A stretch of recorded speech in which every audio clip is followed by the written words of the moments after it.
Hi guys, it's Daniel. I hope you're okay.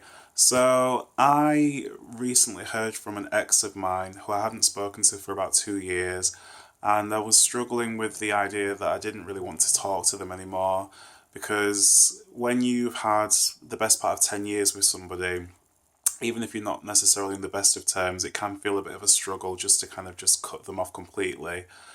And one of the things I've always struggled with is actually just letting people go because I've got a very addictive personality and I find it really, really much of a struggle just to kind of say, right, we're done and dusted.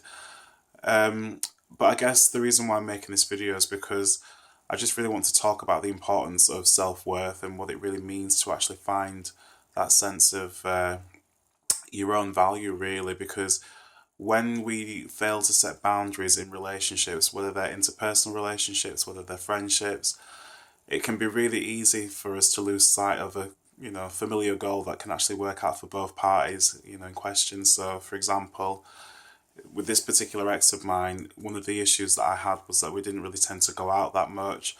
It was always me going over to see them.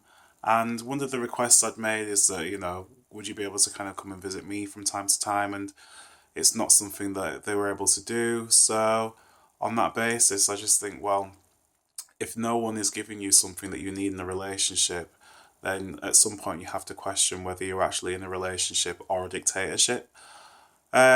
Which sounds a bit extreme, but sometimes you have to go to those extremes in order to get progress because as you get into your 30s, one of the things you realize is that the time you have is not necessarily as buoyant as it once was in your 20s, and I think you just have less tolerance for situations that aren't going to work favourably for you.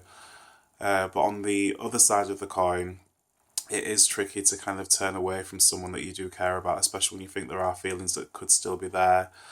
But I was talking to a friend today and we were talking about the idea of just holding on to things for a bit longer than we need to, because I have gone through so many scenarios with this person that it almost feels a bit like unless you're getting anything that's really drastically different to what you've had before, then essentially it's almost like you're inviting old energy back into your life. And one of the things I really am keen to do, especially in 2020, is just to break old patterns of behaviour, because until we learn to break those patterns of behaviour, then we will repeat cycles.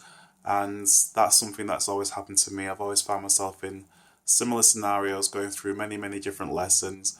Um, but until we actually learn the value in those lessons, which I think is the beauty of those relationships, then we'll just be forced to repeat them until we actually get to that point. So that's my quick perspective on that. If anyone's got any thoughts, feedback, or feelings about that, then I'd love to hear from you. And sorry if I do sound a bit bunged up today as well. I've got a bit of a cold, so I went out on Friday as well, had lots to drink, so I'm feeling sorry for myself and recovering, but thought while the momentum's good, I'll make more videos. But anyway, I'm waffling, but let me know your thoughts on the topic, let me know, and I keep saying let me know, I'm going. Alright, take care, bye.